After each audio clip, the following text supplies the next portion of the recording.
à vous deux et merci de participer à notre entrevue avec Jeunes citoyens du monde, Young Global Citizen. On réunit beaucoup d'écoles partout dans le monde.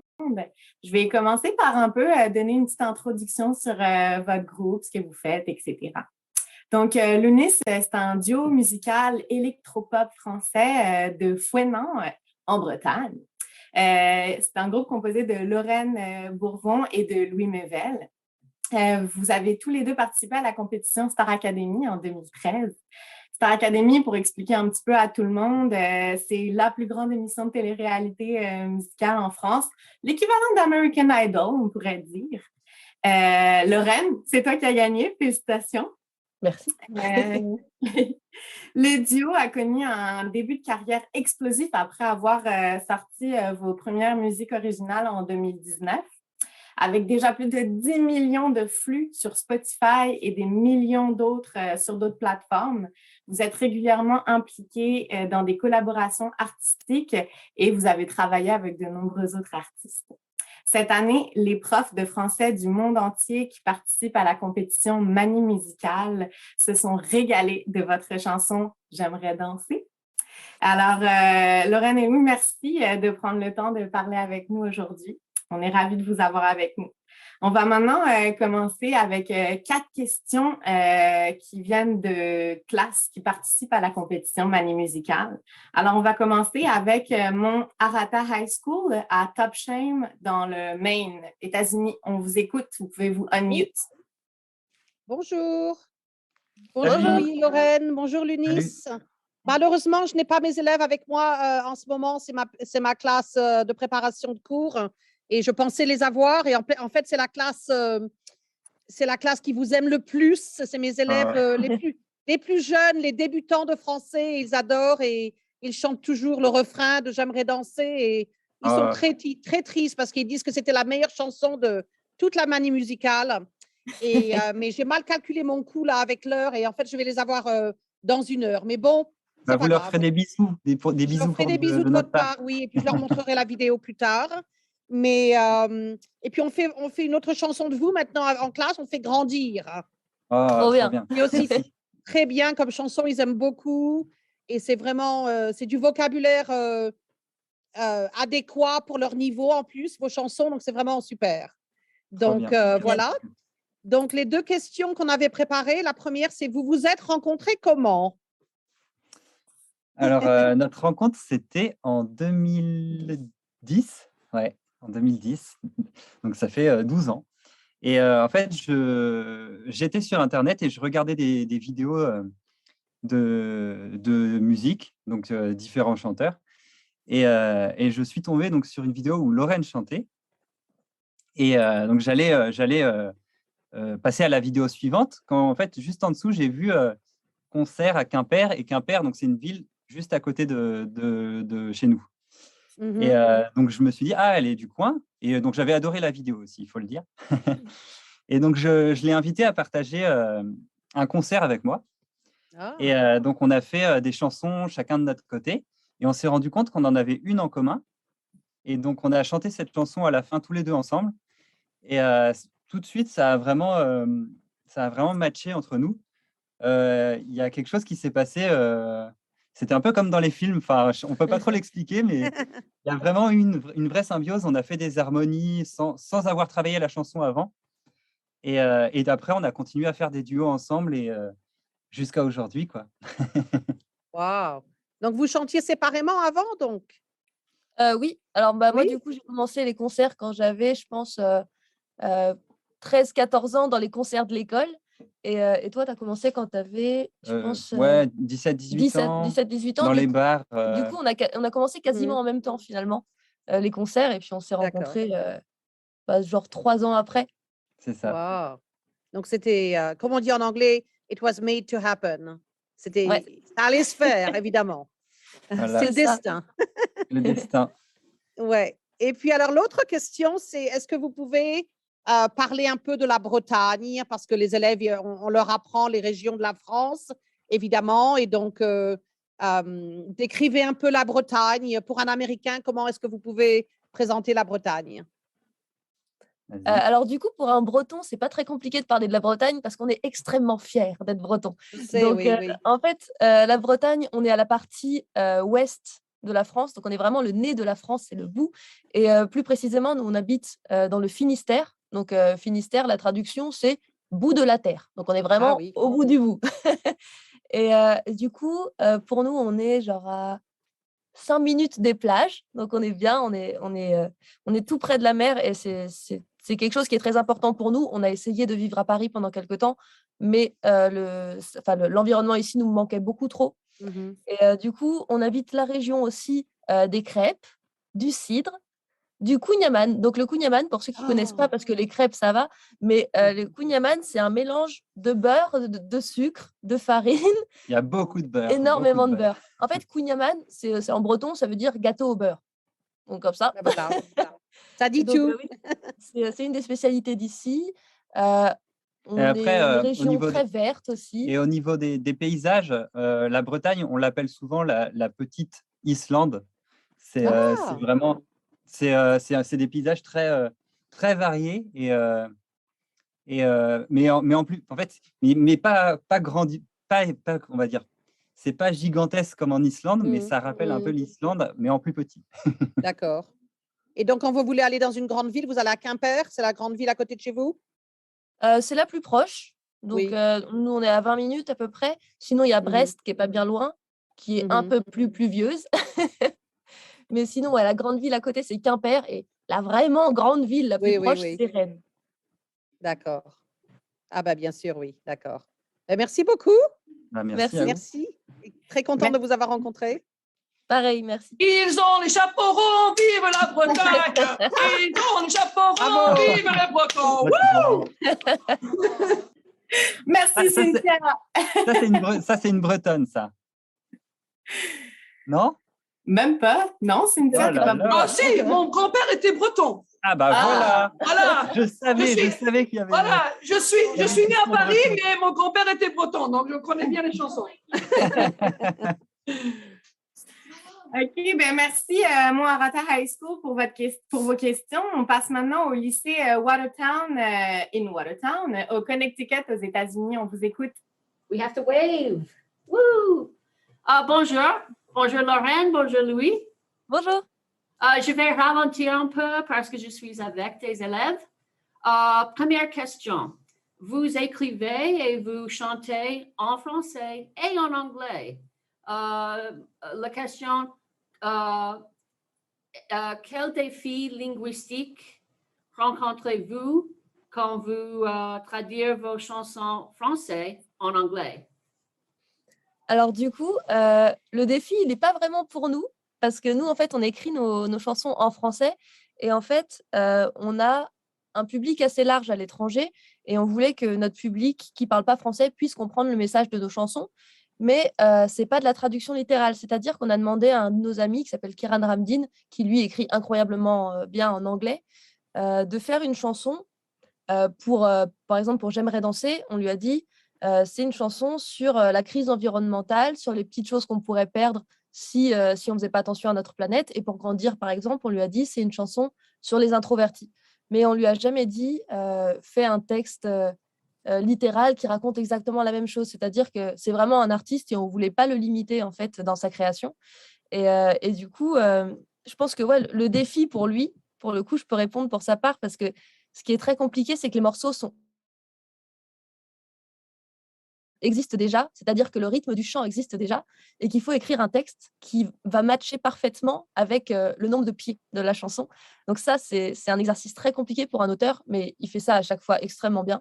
Donc on a vraiment de la chance d'avoir un auteur comme ça autour de nous qui nous permet de pouvoir faire passer nos messages à l'étranger plus facilement. Nous, on pourrait le faire, mais ça nous prendrait beaucoup plus de temps et ce ne serait pas aussi bien écrit, je pense.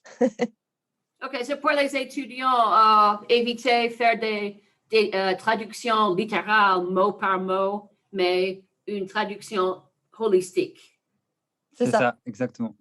OK, so they don't do word for word translations, they go for what do I want to say.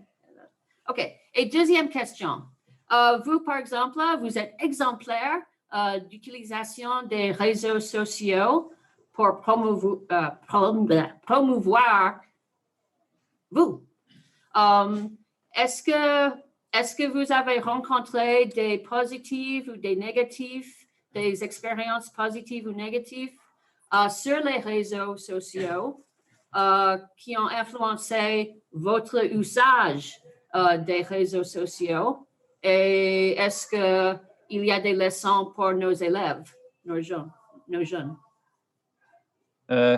Alors, le point positif, je vais commencer par le positif, des réseaux sociaux, c'est que tout le monde peut, enfin, je parle en tant qu'artiste, en tant qu'artiste, tous les artistes peuvent montrer leur travail facilement. Donc ça, c'est vraiment quelque chose qui est super aujourd'hui parce qu'il y a quelques années, quand on était artiste, si on n'avait pas de maison de disques, si on n'avait pas des gens derrière nous, c'était très compliqué de montrer en fait aux gens sa musique, son art. Et aujourd'hui, avec les réseaux sociaux, eh ben, on peut partager ça et tout le monde peut y avoir accès et c'est super.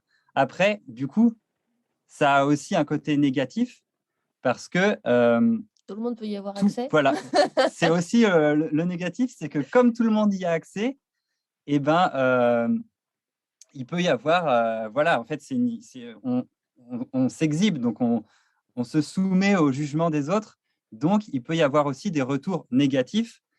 Et après, je pense que une leçon que nous, puisque il y avait aussi cette question de quelle leçon on en a tiré des réseaux sociaux. Je pense qu'on en a tiré la leçon que tout ce qui est négatif, aujourd'hui, on n'y fait plus attention. On fait de la musique pour ceux qui nous suivent, ceux qui nous aiment bien. Et les gens, en fait, qui viennent juste nous dire t'es moche, ce que tu fais, c'est nul, on leur répond pas, en fait. Parce qu'en fait, on s'est rendu compte que plus ils sont contents. Donc, on leur répond pas. Merci, c'est une bonne leçon. OK, Olivia, merci. Merci. Merci. Merci. OK, Merci, au revoir. Watertown. Merci. C'est une très belle leçon, laisser les mauvais de côté, puis le silence, c'est la meilleure arme. Merci Ça, beaucoup. c'est Lorraine qui m'a appris ça. Haters gonna hate. J'étais pas comme ça, mais elle est très, très forte pour ça et maintenant, j'arrive à le faire aussi. Une bonne leçon. Merci beaucoup. On passe maintenant au papa positif de Jeunes citoyens du monde. Il est en direct de Montréal, comme moi, au Québec, et il voudrait savoir la question suivante. Bon, tout d'abord, bonjour. Merci à l'UNIS. Je veux prendre le temps de vous dire merci beaucoup d'être là. Moi, ma question, c'est pour un concept de motivation et d'inspiration des gens. Donc, je me demandais, qu'est-ce qui vous a poussé à vous lancer en duo au départ? Et si c'était à refaire, le feriez-vous encore, puis pourquoi? S'il vous plaît. Alors, pour ma part, tout à l'heure, j'ai dit que j'avais commencé les concerts quand j'avais 13-14 ans. Il faut savoir que quand Louis il a trouvé la vidéo de moi sur Internet, j'avais arrêté les concerts. C'est-à-dire que j'étais perdue à l'école, j'avais redoublé, j'arrivais plus à suivre parce que j'étais vraiment concentrée dans la musique et puis et je faisais vraiment que ça. Et je m'étais rendu compte que les études s'étaient passées complètement derrière. Et du coup, j'avais complètement arrêté la musique quand il m'a proposé de faire le concert. J'en avais pas fait depuis longtemps et du coup, j'y suis allée et je me suis rendu compte que j'appréciais la scène 2 fois plus qu'avant, en fait. Ça m'avait vraiment manqué et du coup, j'ai fait moins de concerts. J'ai essayé de concilier un peu l'école et la musique. On n'en a pas fait tant que ça. Je pense que quand j'étais au lycée, on a dû, en faire, 4-5 la Ouais, première année, je pense. Et dans ce cas-là, j'ai réussi vraiment à me dire: «OK, va jusqu'à tes 18 ans, tu as ton bac et après tu verras». Et à partir de ce moment-là, on n'a jamais arrêté. C'est-à-dire que moi, j'ai jamais prévu de faire de la musique toute seule. C'est-à-dire que quand j'en ai fait toute seule, j'ai très vite abandonné parce que j'avais très peur de la scène et d'être à 2, moi, perso, ça me renforce énormément et en fait, je me rends compte que genre, ouais, je suis perdue. Genre, s'il y a un truc qui va pas, je le vois sur les vidéos, je le regarde directement en mode: «Sauve-moi!» Alors du coup, quand je suis toute seule, je suis un peu, ouais, je suis pas faite pour être seule sur scène, en tout cas, j'aime pas ça. Pour ma part, je la rejoins aussi côté scène. C'est sûr qu'en duo, il y a, enfin, on se sent bien tous les deux. Il y a un côté rassurant. Et moi, je me vois mal aussi tout seul sur scène. Je pense que je me sentirais un peu comme si on m'enlevait mes bras, quoi. Enfin, voilà, sur scène, elle fait vraiment partie de moi et j'irai encore plus loin. C'est même quand on est en fait en studio et quand on crée des chansons, par exemple, j'ai beaucoup d'idées et j'arrive pas à faire des choix. Et généralement, je lui dis, est-ce que tu aimes bien ça? Et si elle me dit non, ok, je laisse tomber. Si elle me dit oui, j'y vais. Et en fait, c'est un peu mon guide et je me vois pas faire sans ça, quoi. Wow, donc si c'était à refaire, vous le referiez encore. Ah oui. Est-ce que je comprends? Excellent, merci.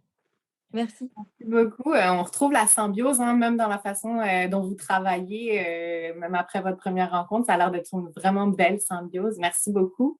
Ensuite, on passe avec Madame Texera, c'est notre directrice de la francophonie chez Jeunes Citoyens du Monde. Et elle est enseignante en université. Bonjour. Alors, nous sommes en Caroline du Sud, aux États-Unis, et nous sommes c'est la moitié de ma classe. Nous sommes là avec mes élèves de immersion française. Donc, ça fait depuis l'âge de 5 ans qu'ils font le français. Donc, on ne devrait pas avoir de problème là, avec vous, j'espère. J'espère. Non. Oui. Donc, on est très clair. Alors, les questions qu'on aime poser à nos invités, les plus souvent, sont liées au ODD ou les objectifs de développement durable de l'ONU. Mon élève Kathleen, ici, bonjour Kathleen, ça c'est Kathleen. Elle va vous poser sa question justement à propos de cela. Et c'est votre dernière question aujourd'hui. Ok. Nous savons que l'environnement vous préoccupe beaucoup. Quel message en quelle question voudrez-vous faire passer aux dirigeants politiques et dirigeants des grandes entreprises que nous rencontrons dans nos futurs entrevues? Okay. Alors, comme on disait tout à l'heure, nous, on vit en Bretagne, donc on est près de la mer. Et d'un point de vue environnement, on est confronté à tout ce qui est en rapport avec la mer. C'est-à-dire que, par exemple, on a des problèmes d'algues vertes. Dans les années 90, il y a eu le naufrage Erika juste à côté de chez nous. Et ça nous avait impacté directement parce qu'il y avait du mazout plein les plages, alors qu'ils avaient dit « Mais non, tout va bien, c'est pas grave », alors que ça a été un désastre environnemental pas possible. Et en fait, je pense que le problème, c'est qu'aujourd'hui, là, on en parle en plus beaucoup parce qu'on est en pleine campagne électorale en ce moment en France. Et on voit que l'environnement n'est pas du tout au centre des discussions, alors qu'on est en 2022, qu'il y a une semaine, ils annonçaient plus 40 degrés en Antarctique. Donc, en ce moment, c'est un réel désastre. Et on est encore en train de parler budget militaire, tout ça, alors que l'environnement, c'est quand même, je pense, le plus important. C'est vrai qu'en France, on a un climat tempéré, on n'est pas trop impacté, alors qu'il y a des pays, d'ici quelques dizaines d'années, qui vont complètement disparaître sous la flotte. Et ça, on n'en parle pas assez. Donc, nous, on essaye gentiment et on va dire de manière mignonne d'en parler dans nos chansons pour que les gens en parlent un peu entre eux. Mais c'est vrai surtout les jeunes, parce que c'est eux qui sont notre futur, n'est-ce pas? Mais c'est ça. Et en fait, l'impression que ça donne, c'est que les dirigeants n'ont pas d'enfants, clairement. Voilà. C'est un peu étrange. Et d'ailleurs, notre école, nous sommes une école IB, donc International Baccalaureate, et nos 8e, là, ils sont en train de préparer pour la semaine prochaine. Justement, ils sont obligés de choisir un ODD et présenter. Donc, justement, j'ai une élève, ils n'ont pas encore fini, mais regarde, vie aquatique. Ok. Exactement. Et en français, n'est-ce pas? Donc, ils sont en train de justement promouvoir l'environnement et toutes les choses que nous pouvons aider éventuellement dans le monde en étant jeunes, parce qu'ils sont la prochaine génération, n'est-ce pas? C'est eux qui vont changer tout ça pour le monde. Bah, oui. Et si du coup, moi, si j'ai un conseil à donner, c'était ça la question, un conseil à donner aux dirigeants. Après, forcément, c'est des choses qu'on dit comme ça et on espère que ça va se passer comme ça, mais ils vont pas m'écouter, ils vont pas. C'est pas grave, dis-le quand même. Je le dis, mais c'est moi, il y a des choses que je comprends pas, c'est pourquoi on va chercher des choses des fois à l'autre bout du monde alors qu'on peut les faire chez nous. Et c'est ça, en fait, moi, je pense qu'il faut revenir à des circuits courts, à des choses qu'on fait proches de chez nous et éviter, en fait, tout ce qui tous les trajets inutiles, les choses qu'on peut faire chez nous. Enfin, voilà. Merci beaucoup. Merci. Merci. Merci. Merci. J'ai une dernière petite requête. J'aimerais que vous nous fassiez un dernier petit message pour tous nos jeunes citoyens du monde qui sont en ce moment en train de grandir dans un monde où on ne sait pas encore en devenir. Donc, si vous aviez un dernier message à leur donner pour clore cette entrevue, on vous écoute. Vas-y. Non, toi. C'est bon? Ouais. Alors, du coup, c'est compliqué comme question parce que c'est vrai que c'est difficile de donner des conseils comme ça. Parce que nous, en fait, on est des personnes très idéalistes. Donc, on pourrait dire, on peut avoir un discours de Miss France en disant pensez à votre prochain, protégez la planète. Mais en fait, c'est ce qu'on dirait, mais c'est totalement ce qu'on pense. C'est-à-dire que je pense que le plus important, c'est d'essayer de se dire, ne pas forcément penser sur le court terme. C'est-à-dire que là, ils sont en train de réfléchir à comment on pourrait, ça peut être marrant, hein, mais coloniser Mars. Mais je veux dire, on n'a qu'une seule planète, donc ça serait bien qu'on se mette tous ensemble, qu'on arrête de penser pays, mais qu'on pense plutôt Monde, ouais. monde, en fait. Parce En fait, que nous, on le partage tous voilà. ensemble, hein, peu importe les frontières. On n'aime pas trop ce concept de frontières. Nous, je pense qu'on se voit vraiment comme des citoyens du monde. Ouais. Et pour nous, il n'y a pas de... Par exemple, en ce moment, il y a des politiques qui sont là, la France, la France, la France, la France. Et nous, on ne pense pas comme ça, quoi. On est vraiment le monde, quoi. Dans notre tête, c'est comme ça qu'on pense les choses. Et donc, on est un peu des Miss France, c'est ça? Ouais, on est un peu des Miss France. Donc oui, prenez soin les uns des autres et puis prenez soin de la planète, quoi, parce que sinon, on n'ira pas loin. C'est important. Merci beaucoup pour cette belle entrevue. Puis vous faites désormais partie de la famille Jeunes Citoyens du Monde. Merci beaucoup. Puis on espère que ça va se rendre loin, tous vos messages. Passez une excellente journée. Merci beaucoup. Merci tout le monde. Ciao, ciao. Merci tout le monde. Et vous unmute tout le monde puis dire bye. Merci. Everybody on mute. Everybody on Merci mute. Tout le monde. Merci beaucoup. Merci. Et au revoir. Merci. Ah, merci. Au revoir. Merci. Merci beaucoup. Au revoir. Bye.